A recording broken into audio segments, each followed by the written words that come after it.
Okay, everybody, welcome to the second post-match press conference with the Irish team. To my right, we have coach Andy Farrell, and we have the captain, Johnny Sexton. Put your hand up if you want to ask a question, and we'll start the questioning over here on the left. Thank you. Hi, Michael Glenn on RT Sport. Andy, congratulations. Your team has risen to another challenge. What pleased you most about that victory tonight? Our resilience, which has been really good of late anyway, as you could imagine, but that was a proper game, a traditional game that it had absolutely everything, and there was ebbs and flows and ups and downs, and how we managed to stay on point mentally, I thought was fantastic. The game was never going to be perfect. First half, I thought we had the rub of the green as far as field position is concerned, and probably didn't capitalise on that a little bit, but it was certainly roles reversed, wasn't it, in the second half? But how we kept our heads, getting those couple of penalties at the end when it really mattered, is the big plus side of our performance. Question in the front. Cian Tracy, Irish Independent. Johnny, congrats. You've had some special moments here, some tough moments as well. Where did that rank, and what's the key now to kicking on from it? Yeah, I think we've had some big wins in pool stages before. That's right up there when you play against the reigning world champions. It's always going to be incredibly tough, and it was. They didn't let us down in terms of the physicality of the game, but I thought we fronted up and gave some good stuff ourselves in that regard. And yeah, it's right up there, but we got to make it count now. We got to go, and we got some time off, I suppose, this week with the bye week, and then we regroup, and then we got to back it up against Scotland and make sure we do the business to get out of the pool. Gentleman over here. Congratulations, Andy. We know the Springboks are very strong in the set pieces.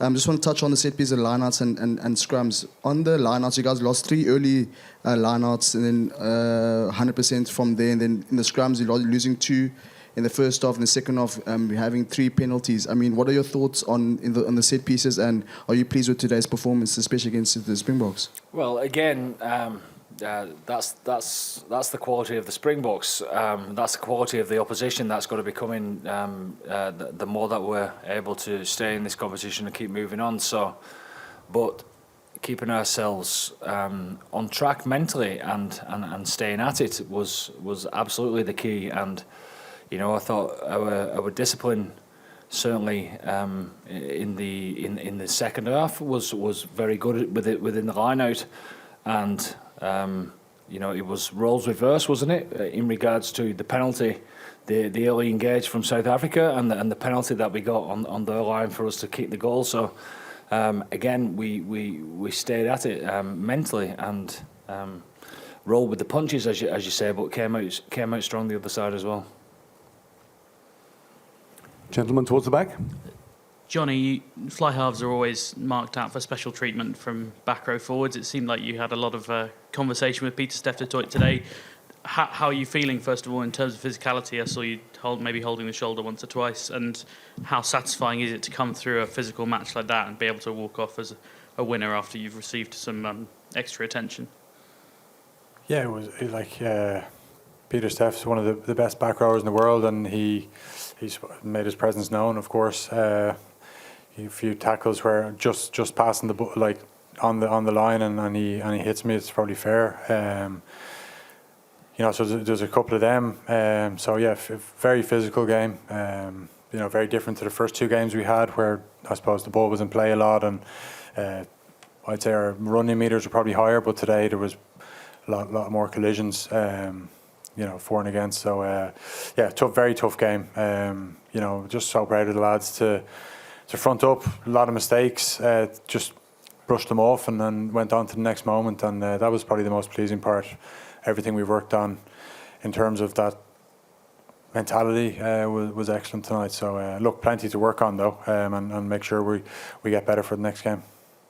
Okay, what question on the left here? Before I ask my real question, any injuries, Andy? Any injuries? Sorry, Rory? Any injuries? No, we've been Pretty lucky, haven't we, over the last 3 games? So much was made about their bench. How did you think your replacements impacted that game? Like we knew they would. You know, they don't just come on the field and just try and fit in. They come on the field and try to add to our performance, and the energy that they give was absolutely fantastic, and we knew they would, because that's how they train, and that's how they compete for each other. Okay, at the front here. Shane McGrath from the Irish Daily Mail. Andy, you talk a lot about the value of adversity and experience. How valuable is going through what the team went through tonight and coming out on the right side of the result? Yeah, it's huge. It's good. I mean, let's be honest. I mean, it's wonderful to win, but there's not much in it between 2 good sides. You know, there's not much in it, and I think the best thing about it for us is that we get to feel the intensity of a big game within this World Cup, and know what that feels like further down the line, and how we are able to be a little bit more composed, be a little bit more accurate, and play our game a little bit more is invaluable to be able to learn those lessons with a win. But what I would say is, when you love defending as much as we did within that game, it stands us in good stead as far as our want and our fight for the rest of the competition. Gavin at the front here. Andy, it was a contest of ferocious physical intensity, but also emotionally so. And I'm just wondering what's key now to enable you to sort of, I don't know, bottle what you had tonight and enable the team to reach those peaks again, and maybe even go beyond those peaks if that's possible.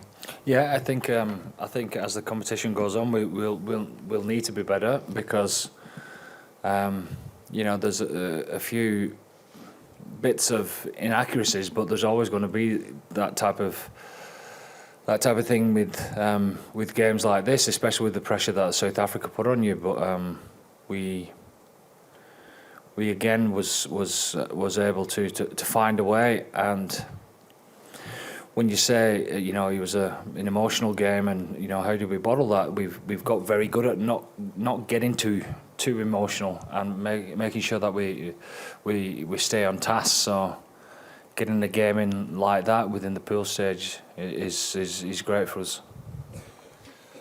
On the left here. Derek Foley, L'Etoile. Johnny, could you speak to us about game management and speaking to the line out when it's going wrong at that point? I mean, Ronan had a terrific first half. His defence was absolutely outstanding. But surely, as captain, can you tell us what you did to try and get everybody to settle down as 3 lineouts had gone astray? Well, I didn't do anything. I let the guys look after it themselves, because they do such a good job. You know, we obviously were bold on the first decision to go for the corner, and they wanted to keep the pressure on, and then obviously we didn't really get too many penalties after that. But I still would have backed the boys to deliver. You know, the Springboks have an outstanding defensive line-out, I would say, and they put us under pressure, but we'll make sure we get it right for the next day. And I don't think it had anything to do with Ronan. I think it was a couple of calls. Okay, up the back there. Bonsoir. Jonathan, une question en français. À quel point vous pensez que cette victoire renforce votre statut de... To what extent do you think that this victory makes you a possible future world champion? Is that to me? Oh, yeah, you. You can take it if you want. No, I definitely don't. Honestly, it doesn't have any. It's just another game in terms of making sure we, you know, try and get out of the pool. We're not talking about being champions. We're talking about the next game. Today it was all about the Springboks, of course, the whole week. Even earlier on in the summer, we sort of dedicated some time to prepping for this game. but now it's all about Scotland. We're not thinking about anything beyond that. You know, Scotland are an excellent team. I think that they'll be frustrated with how they played against South Africa. But at the same time, you saw how we struggled at times to get our game going. So it's all geared up towards that game now, and making sure that we do what's required to try and win the pool. You know, but you can't look beyond the next game in this competition. We've learned that. That's the biggest lesson we can take from the last few World Cups anyway. Okay, over on the right. Johnny, could you talk about the atmosphere and the level of Irish support and what it was like for you as a player today compared to all the other days you've had outside of Ireland particularly? You know, I said that we've had some big days before in terms of results in the pools, but I've never, ever seen a crowd like that. Someone said 30,000 fans. Yeah, There was no way there was 30,000. It wouldn't surprise me if it was 60. And they were insane throughout. They gave us the lifts that we needed. And honestly, it's not lost on us. We talk about it a lot, about inspiring those people that put their hand in their pocket week after week. They probably saved for 4 years to come here, and there's something we refer to all the time, and I mean that. We play for them, and they gave us the edge tonight, I think. So fair play to them. And it isn't just them, Jerry. It's the people back home as well. We know that back home is being worked up into a frenzy, you know. And if that is the sign of things that we can get excited about going forward, then what a lift that's going to give us. Okay, back here. Andy, hey, just here. Ollie here from TV3 New Zealand. I know you guys are taking it one game at a time, but this result obviously keeps you on track to top your pool, which would keep you on track for a possible quarterfinal with the All Blacks. Is that a matchup you like for this team at the moment? Oh no, honestly, we're not concentrating on that at all. We're just trying to concentrate on ourselves, and wherever that takes us, we'll deal with that as we go. But knowing that it probably is going to be either the All Blacks or France, two fantastic teams that we'll think about further down the track. On the left as well. Andy, when you said the team managed to stay on point mentally, what does that actually mean when you're watching it in terms of the fundamentals of the game? Well, you can get caught up in your own mind as far as of what's just been, you know, staying present to focus on the next task in hand is tough, because it's an emotional game. You know, you get yourself ready for combat, and that's what the type of game it is. And it doesn't matter whether it's a call from a referee that you don't agree with, or a mistake that you've made, or frustration in not converting a chance into a try. It affects people in different ways, and making sure that we're able to adjust our mindset and get back on point for being present for the next play is something that we work hard on. It's not easy to do, and we're certainly not perfect at it, but we're getting better. Okay, got time for two more questions. Gentleman here. Bonjour, question pour Andy.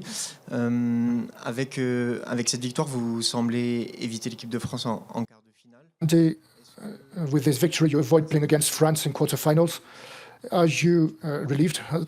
Was it a goal for you, an objective to win that game in order to not to play against France in quarterfinals, or not necessary? Lost in translation, but I think it's the same answer that I give the gentleman over there from New Zealand. We're concentrating on Scotland, and that's all that matters. We know that Scotland are a very difficult team to play against, and you know, they'll be bursting to try and put in a performance against us. And if we're lucky enough to perform well enough to get out of the group, we'll deal with that as we go along. Okay, we've got another question up here. Yep. Johnny, this is for you. Two-part. What do you make of Marnie Libbik as a player? And ever in your career, did you go through a period where you were struggling with your goal kicking, and then did that affect the rest of your game? Yes. Manny Libbik, he did some outstanding things. You saw, obviously, setting up the try. You know, he's a handful with the ball. He's got a array of tricks and stuff like that. And like every kicker, I think, goes through a period in their career. I definitely had a similar one during the World Cup in 2011, and yeah, it's tough. It's tough. But you know what? You get stronger off the back of it. So when you do come out the other side, you'll be a better kicker for it. And I don't think there's a kicker in the world that hasn't gone through that type of period. So look, he's an outstanding player. He adds a different dimension to them. So yeah. Okay, final question here. Johnny, I apologize if you've answered this in interviews many times, but if you have to say one factor of what changed Irish rugby from times that weren't as good as now, what would you say it is? The people that are involved. Obviously, the guy sitting next to me, huge impact, and the people that he's brought in, the guys at the top, David Nusafora. Like, there's too many people to name, you know. But we're in a good place, but we can't get carried away, because every team, like tonight, they're lining you up when you're top, when you're world number one. They'll use that as motivation, or when you're on an unbeaten run, they'll use it as motivation. We just need to keep our feet on the ground and keep striving for a better game, always a better game. And you know, teams will see that tonight and go, look, this is how we get after Ireland. And we just need to keep learning on the run. I think to go and win a World Cup, that's what you need to do. You need to keep learning on the run, week on week, and make sure that you're learning in victory as well. So, yeah. Thank you, ladies and gentlemen. That concludes the press conference. The mix zone will open very shortly. If you want to go to the mix zone, please make your way down as soon as you can. Thank you.